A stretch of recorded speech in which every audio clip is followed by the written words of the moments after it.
High friend, welcome to our channel বংশাপন। বন্ধুরা, আজকের এই ভিডিওতে আমি আপনাদের দেখাবো আপনারা আপনাদের ফেসবুকের ফোন নাম্বার কিভাবে চেঞ্জ করবেন। আপনি আপনার ফেসবুকে ফোন নাম্বার চেঞ্জ করতে চান তো কিভাবে করবেন তা নিয়ে আজকের ভিডিও। তো ফেসবুকে ফোন নাম্বার চেঞ্জ করার জন্য প্রথমে ফেসবুক অ্যাপ্লিকেশানটি প্লে স্টোরে গিয়ে আপডেট করে নেবেন। তারপর ফেসবুক অ্যাপ্লিকেশানটি ওপেন করে নেবেন। ওপেন করার পর রাইট সাইডে থ্রি ডটে ক্লিক করবেন। থ্রি ডটে ক্লিক করার পর নিচে স্ক্রল ডাউন করলে দেখতে পাবেন setting and privacy. Setting and প্রাইভেসিতে ক্লিক করবেন। তারপর ছোট্ট করে অপশান শো হচ্ছে সেটিংয়ে ক্লিক করে নেবেন। সেটিংয়ে ক্লিক করার পর আপনার সামনে এমন পেজ ওপেন হয়ে যাবে। আপনি অ্যাকাউন্ট সেন্টারে ক্লিক করে নেবেন। অ্যাকাউন্ট সেন্টারে ক্লিক করার পর নিচে দেখতে পাচ্ছেন account setting, password and security, তার নিচে শো হচ্ছে personal details. Second option personal ডিটেলসে ক্লিক করে নেবেন।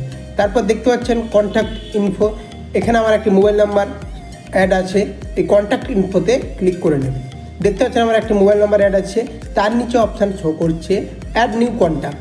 তো অ্যাড নিউ কন্ট্যাক্টে ক্লিক করে নেবেন। তারপর দেখতে পাচ্ছেন add mobile number, add email. তো যেহেতু আমরা মোবাইল নাম্বার অ্যাড করব, তাই অ্যাড মোবাইল নাম্বারে ক্লিক করে নেব। অ্যাড মোবাইল নাম্বারে ক্লিক করার পর এখানে আপনি যে মোবাইল নাম্বারটি অ্যাড করবেন সেই মোবাইল নাম্বারটি এখানে ট্যাপ করে দেবেন। এখন আমি এই মোবাইল নাম্বারটি এখানে ট্যাপ করেছি। তারপর নেক্সট করে দেবো। নেক্সট করার পর আপনার মোবাইল নাম্বারে একটি ওটিপি যাবে। ওই ওটিপি কোডটি এখানে সাবমিট করতে হবে। দেখতে পাচ্ছেন ওটিপি কোডটা আমি সাবমিট করে নেক্সট করে দিয়েছি। তো নেক্সট করার পর you have added your number to the account selected. এখন আমি ক্লোজ করে দেবো। আমার নাম্বারটি অ্যাড হয়ে গেছে।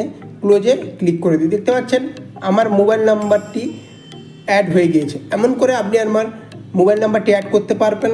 আর পুরনো মোবাইল নাম্বারটি ডিলিট করতে চাইলে এই নাম্বারে ক্লিক করে এখানে ডিলিট নাম্বারে ক্লিক করবেন। তারপর ডিলিট করবেন। তারপর এখানে আপনি আপনার ফেসবুকে পাসওয়ার্ড ট্যাপ করে দেবেন।